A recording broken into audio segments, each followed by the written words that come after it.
Bonjour tout le monde, c'est Guillaume de la chaîne SmoothTech. Aujourd'hui on se retrouve pour une nouvelle vidéo sur la sécurité informatique. Alors on va parler de la sécurité pour les utilisateurs et non pas pour les plus grandes structures ou les plus grandes infrastructures que j'aborderai probablement dans une autre vidéo. Je vais parler des sources principales d'attaque auxquelles un utilisateur lambda pourrait être confronté. Pour moi, il y a 3 vulnérabilités principales. Premièrement, le moyen physique, c'est-à-dire à tout ce qu'on pourrait insérer dans notre ordinateur et aussi les objets connectés. Pour moi, le plus dangereux, ce sont certainement les clés USB ou les périphériques de stockage que l'on trouverait quelque part dans la rue, dans un café, dans n'importe où d'un inconnu. En effet, on ne sait jamais ce qu'elle pourrait contenir. Elle pourrait contenir un logiciel malveillant qui s'exécute dès qu'on l'insère dans notre ordinateur, ce qui pourrait installer des logiciels malveillants, des logiciels d'espionnage sur notre ordinateur à notre insu, sans même qu'on s'en rende compte. Ou plus violent encore, il pourrait s'agir d'un USB killer qui explose dès qu'on l'insère dans notre ordinateur. Ça fait des dégâts. Attention, ça vise bien tous les périphériques de stockage et aussi tout ce qu'on pourrait insérer en USB dans notre ordinateur et dans lequel une personne malveillante aurait introduit un microcode permettant de choses malveillantes. J'ai aussi mis dans cette catégorie les objets connectés. Ça ne vise pas directement les utilisateurs mais s'en servent dans le but de nuire à un service. Par exemple, dans le cas d'une attaque mirée, qui consiste à transformer des objets connectés, principalement des caméras IP ou des anciens routeurs, en bots pour permettre des attaques à grande échelle, ici pour inonder le fournisseur de système de nom de domaine DIN. En gros, c'est ce qui assure le service web pour ceux qui connaissent le service DNS. Cependant, ce type d'attaque aurait pu être évité. Cela est dû en partie à la négligence des constructeurs qui utilisent un même mot de passe par défaut pour beaucoup d'appareils. Les utilisateurs ne pensent pas à le changer, ce qui fait que les personnes malveillantes n'ont pas trop de mal à trouver les mots de passe. Un bon réflexe est donc de changer son mot de passe dès la réception de son objet connecté.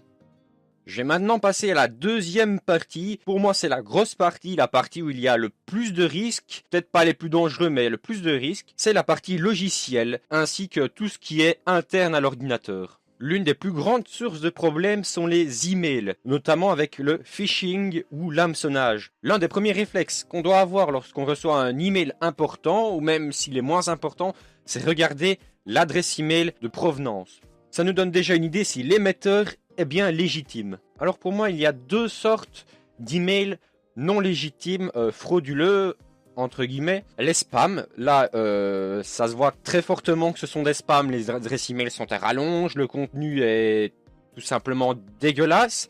Il y a une majuscule à chaque mot, enfin c'est vraiment pas agréable à voir. Déjà ça directement c'est dans les spams. Cependant ne cliquez jamais sur un spam ou ne répondez jamais à un spam.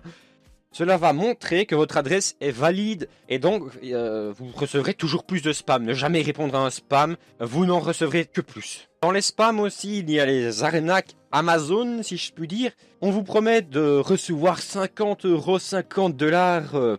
Même si l'interface du mail est semblable à celui d'Amazon, ne passez jamais par un email pour valider quelque chose, surtout pour valider vos coordonnées. Ne cliquez jamais sur un lien dans un mail, sauf si vous avez une grande confiance pour la personne qui vous l'a envoyé.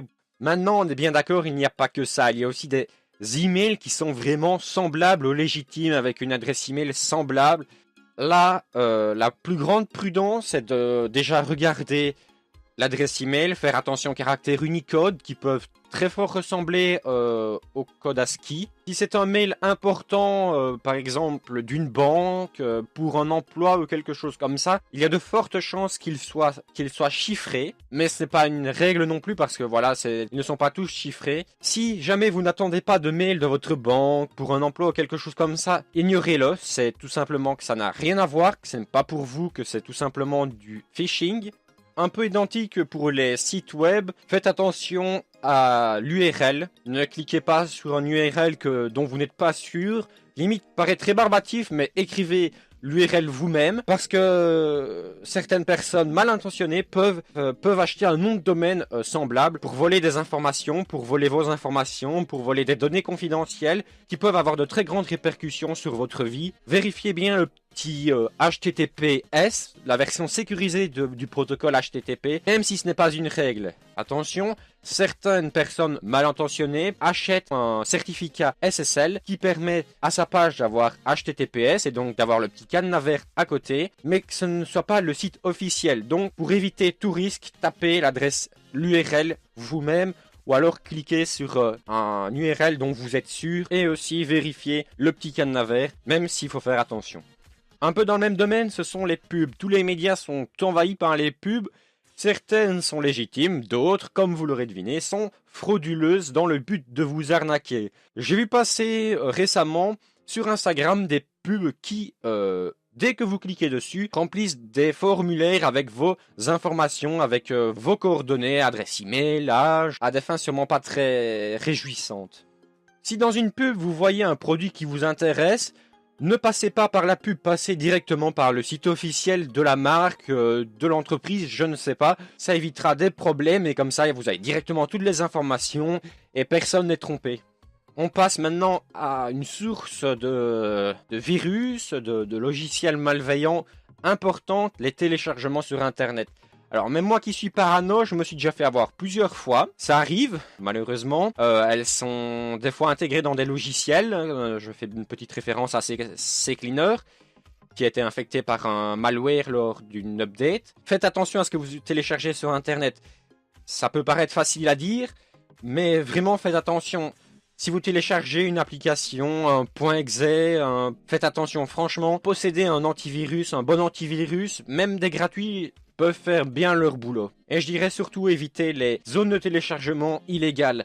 C'est des zones qui ne sont pas spécialement sécurisées et où il y a un gros risque. Une chose importante aussi, la protection contre les ransomware.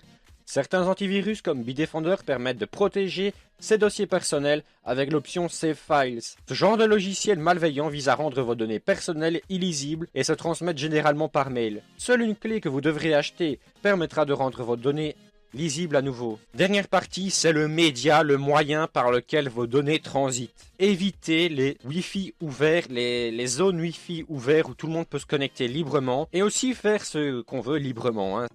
Première règle, ne jamais remplir de formulaire d'entrée des identifiants, d'entrée des mots de passe quand vous êtes connecté à un Wi-Fi gratuit, ou du moins un Wi-Fi ouvert.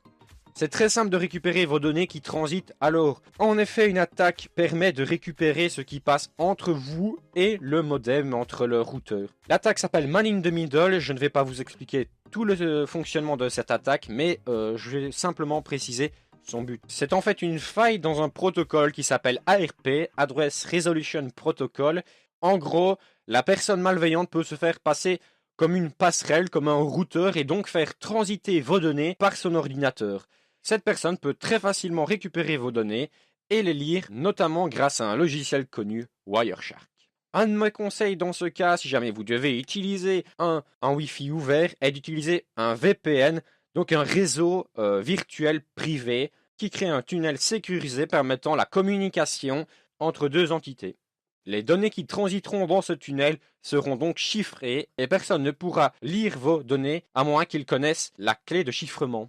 Et voilà, c'est fini pour cette vidéo. Je vais faire un résumé rapide, donc faites attention à ce que vous insérez dans votre ordinateur, surtout si c'est d'une source inconnue. Il y a des personnes bienveillantes, mais aussi des malveillantes, il ne faut pas l'oublier. C'est la même chose pour les emails et les sites internet. Faites attention au nom de domaine, à l'URL et au chiffrement des pages ou non. Utilisez un antivirus pour vous protéger. Et si vous voulez vous connecter à un réseau ouvert où tout le monde peut se connecter librement, n'hésitez pas à installer un VPN qui vous protégera de vol de données.